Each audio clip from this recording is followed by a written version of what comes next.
feel like they like it when they first see it, like a lot of the players and so on. Let's see what ArT and TLO bring us in terms of the PvZ. Now, we saw a great PvZ on this map the other day, which was between Reno and Puck. We'll see if it's anything like that. Just before we go into this, though, I actually didn't say thank you to Taco Stuff for those 50 bits that came after the Excited Easy 100 bits. Thank you so much, Taco Stuff, for the 50 bits as well. Thanks for all the support today, guys. Again, if you're enjoying the stream, you want to support, subscribing, donating, cheering, it all goes a long way to helping me continue producing StarCraft 2 content full time for you all. Top right hand side, our orange Protoss player is ArT from Rolf Slayer. And he has not yet won a map today as he takes on TLO, our Teal Zerg player in the bottom left corner.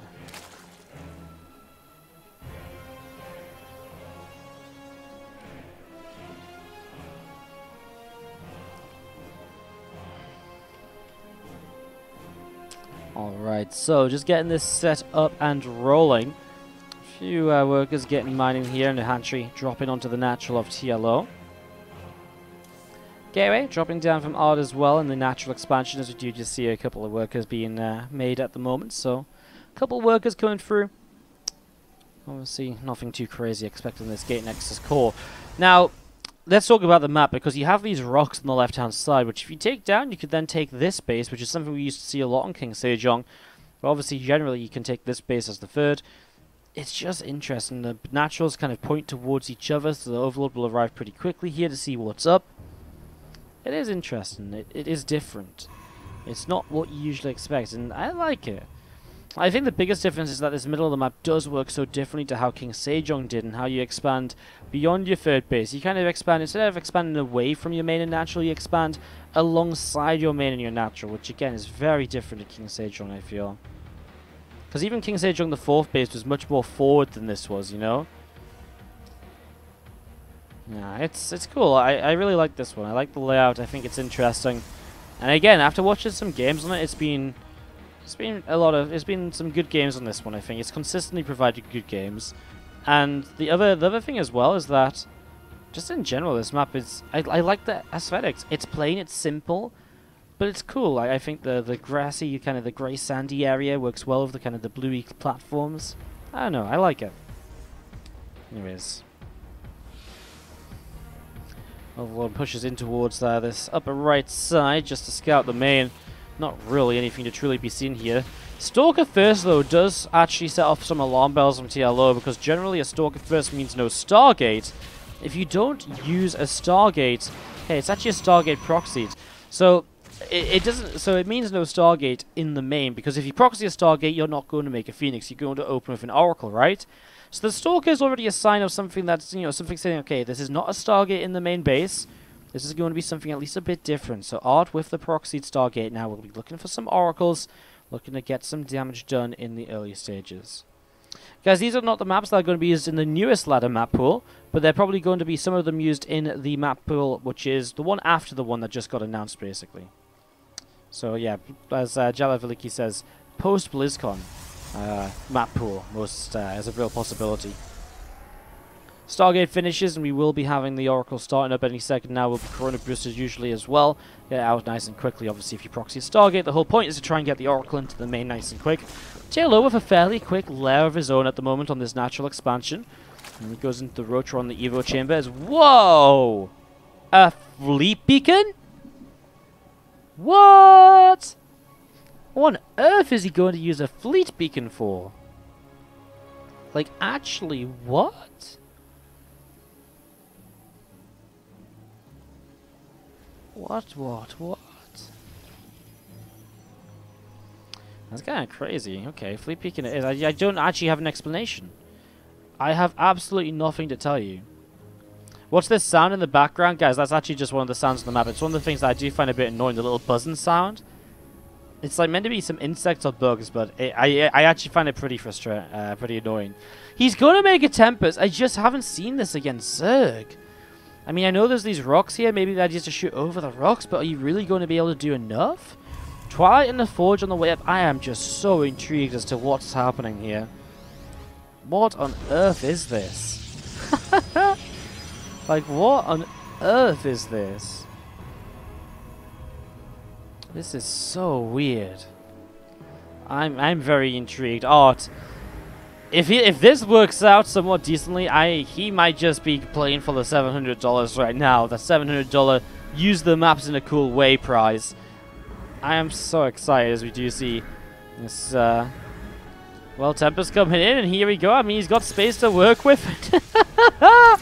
He one-shots drones, and TLO's just gonna be like, what the hell is happening? The Oracle here for Revelation, so the Tempest can do this from a distance, of course. Take a little bit damage as the Tempest harass kills off 7 workers so far, and he will get more. He is actually in range to get a couple of drones if he targets them. Another Tempest showing up. Now he'll be able to start fighting these queens. A bit of a mistake at home. A second Templar Archives isn't needed, obviously. This queen going to need to be transfused here in the next couple of moments. Will be transfused. Not sure why the Tempests are coming so far forward all the time. Again, they have the vision and the range to kill off a drone over there or two every now and then. TLO going into a spy to start counteracting this infestation pit on the way up as well. He has found this Stargate, by the way, so it's only going to be these 2 Tempests. Uh-oh, a Spore Crawler is going to come chasing in. You know, I like it, though. It's fun. It really does use the map, doesn't it? What on earth is going on? The Spore Crawler is going to get the Tempest. Unfortunately, it's not quite going to work out, but I love the idea from ArT. Something creative that uses the map. Oh, fantastic. 5 swarm hosts on the way up at the moment as we do see this Tempest continue to be pushed away. I like the idea of the swarmers. I think TLO's realizing he doesn't need to deal with many more of these Tempests, so he didn't utilize his Spire in the end, which is fine. Just going into swarmers is actually going to be quite difficult to deal with because there's not going to be that much splash damage. So, and also, it's kind of a cool use of the map because you can fire swarm hosts from over here into the natural. Oh my god. This is kind of crazy. This is kind of crazy. Both of these players are playing in such a unique way. As we do see these swarm hosts, well, in a little bit of trouble here initially, so won't initially be able to go make this go as planned. You just see those Zelts continue to back away off over to the right-hand side. A few mutalisks on the way up actually from TLO, so he's just going for a bit of a mix of everything at the moment. Kind of crazy. Well, we do see +2 attack on the way on the Forge, and Archon on the way up too. A couple more swarm hosts, +1 flyer carapace. These swarm hosts just keep pressing forwards. The logos are going to come down in a couple different waves. I mean, as they come forwards here, I mean, could they just target the Nexus? I kind of feel like they could. ArT to kind of counteract this is coming forwards very aggressively with his army, but I mean, the Corruptors actually, a couple of them made how many did he make? 1. Caustic spraying the Nexus down, along with the Locust. Oh my god. Okay, for some reason it stops. Well, ArT is forced another wave of Locust that doesn't go in towards his mineral line. That's always a benefit. Lost 8 workers to the first attack of this. So again, +2 attack coming through, and 7 Overlords currently building. TLO is supply blocked, pushing forwards with these queens to get that Oracle back in toward the main base, or the natural expansion, I should say. And again, Zealots, Archons, Stalkers too coming forwards. 1 queen picked off already. Army still coming around the top. Actually, a Revelation goes down to grab a couple of those swarm hosts. There's the 2 Locusts in towards the main. There's ones that look like Corrupted trying to help out against the Nexus. It's just not going to actually be enough, surely. That would be really dumb if this killed the Nexus. That would be really dumb if this killed the Nexus. Okay, 168 health it remains on. It gets low, though. And that's scary. Here we go, Locust coming in towards the middle of the map. The Oracle throws down the Revelation. Again, ArT's kind of just happy to force these Locusts and back away. On their way to the right-hand side, these Roaches going to continue through. Bust through a Zealot already. And we are going to see these Roaches just diving for the expansion. And they will get that Nexus kill. Alright, well, we do see these Roaches picked off as well. A few more Ravagers being brought into play. And we do have these rocks currently tagged by Revelation in the center of the map. More Crows of Bars being thrown up into the skies. And this Lone Queen is just wandering a bit too far forward. So the meters are actually going to head across and see if they can find a little bit of damage, perhaps. Well, we can see even out here as we do see these rocks being cleaned up so that, well, ArT has a bit of a different direction to attack into. Gives them a little bit more choice. Great Aspire starts up from TLO in this third base, so That's something which is on the way too. And if he hits Broodlords, obviously, there's not really much preparation at all from ArT to do that. Of course, it looks like ArT might be trying to end the game before then. Swarmhosts are just wandering in towards the third base. I mean, he needs to utilize the ledge if he can just get going straight away. A couple of probes under fire, but mostly this Nexus, and it looks as though the Nexus will just go down. The shield battery doesn't target the Nexus. More Locusts just dropping down too. So the third goes down, pushes ArT completely all in on this side of the map. Roaches and Ravages firing away when they can. I mean, there's Warp Prism doing a little bit of micro as well. Archon's going to lift to the other side, and Immortal is also. I mean, the Warp Prism forced to corrupt us though, and it looks like ArT's army is slowly being picked away at here. The Muta's even coming back. Some more Roaches from over this side coming back in. Considering TLO held this without the Swarm Host, it kind of shows you that this just wasn't a good attack at all. Because imagine he had the Swarm Host here. I think I was more creative, says ArT, as he types out the G. So much damage anyway that the damage reduction from a Carapace upgrade is not really that great. You know, it doesn't really do too much. So usually Carapace upgrades are skipped for a lot of the game. You know, we see purely melee upgrades, missile upgrades, obviously depending on just composition. So yeah, it's an interesting little situation, but it's mostly because of the compositions the Protoss player uses against things like Stalkers and Zealots, which fire more rapidly. Carapace obviously will help out a little bit more, but again, the question is then, you know, is it still useful enough to justify committing into at all, or just spending the money elsewhere? Top left-hand side of King's Cove, down a map here. Still yet to win a map today, but still does have Acheron to play, who is arguably, and this is not to be disrespectful, but just kind of more of a fact-based thing, that Acheron is probably the weaker player in this group.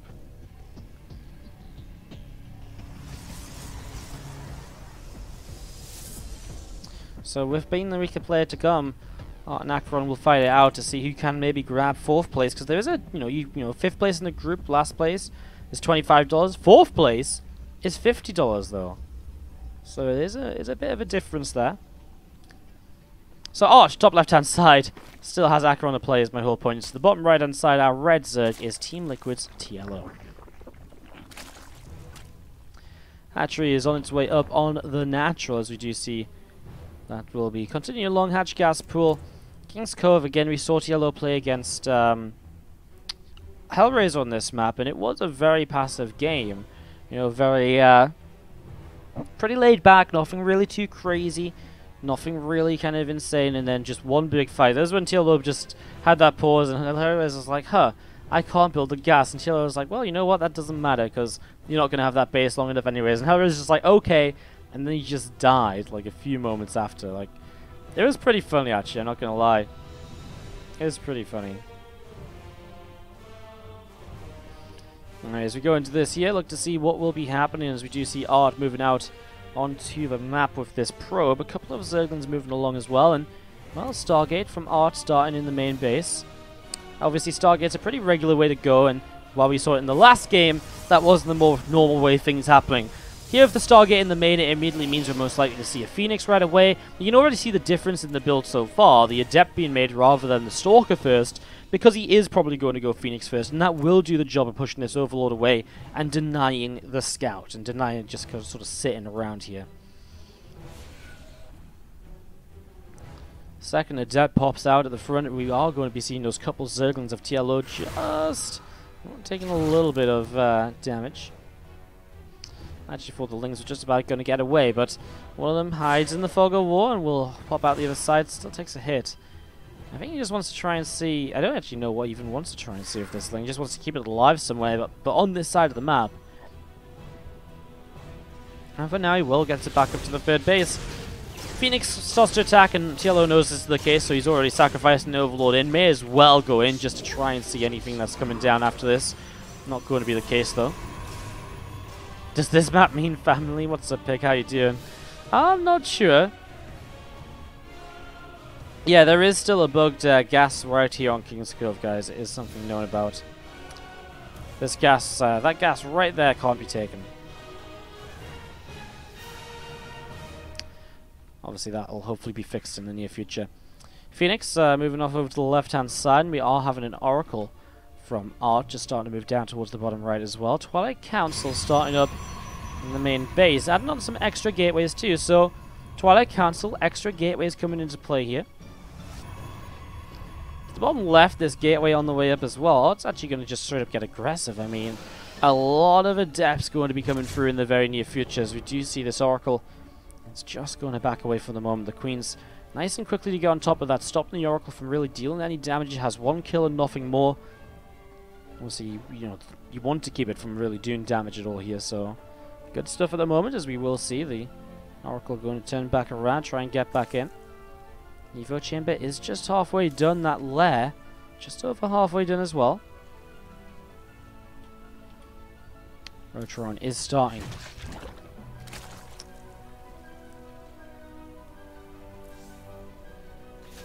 Again, I mean, we talk about that bugged gas on the 4th base. I don't really think it'll matter here with how aggressive ArT wants to be. 5 gates, and he's already warping in some extra adepts. It's a pretty map, by the way. I always love these maps that have like water in like a little island somewhere. It's just like, here's my sunbed. This is where I sit back and watch all the StarCraft 2 action. Why not, right? I always like looking around the edges of the maps as well. Find some treasure and some other cool little tidbits. More overlords being made. Roach is coming up as well. And these adepts are going to shade their way forwards in towards this 3rd base. Immediately TLO backs away. He doesn't have his roaches ready yet, and the roaches are obviously what he's setting up to try and deal with this. Spore Crawler goes down. First roach pops out and already takes a couple of shots. Hatchery now taking some damage too, so TLO might be in a little bit of trouble here. Adepts will shade off over to this right-hand side. They decide to stick around on the 3rd. And if they can kill this Hatchery, that would be insane. Queen's coming over. There is not a transfuse on them, though. This Hatchery, okay, they just got a transfuse. Used it instantly. 3rd Hatchery falls down, and there's the recall. ArT gets himself off to a good start here on King's Cove. Not a bad setup at all. Again, guys, just as a reminder, nothing we're trying to hide here in terms of this being replays.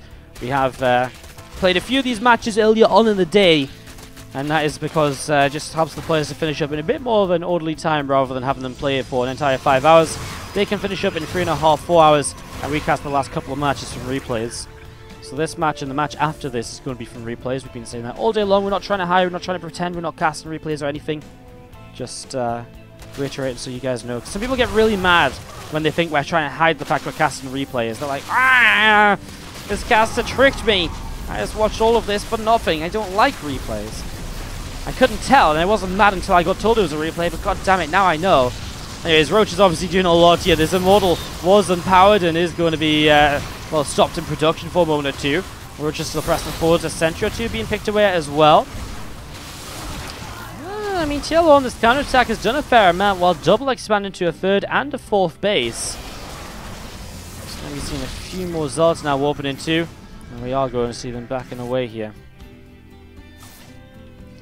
Yet to really see much happen in the middle of King's Cove.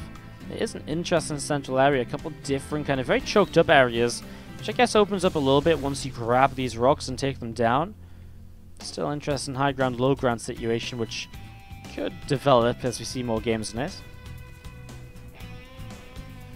Muta's on the way up, so Mutala's switch here is actually kind of nice because obviously the setup that ArT hasn't really been getting many anti-air units at all, so as Muta's come onto the map, TLO could really find himself getting quite a lot done.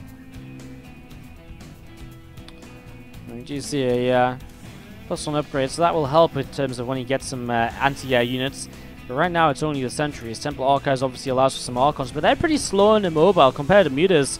Mutas generally will be able to fly around the bases and cause chaos, even while those Archons are around.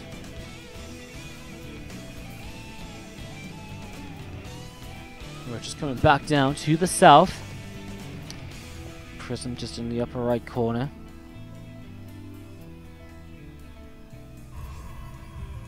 There's that Stargate from ArT coming up here in the main base too. Roaches continue to come along.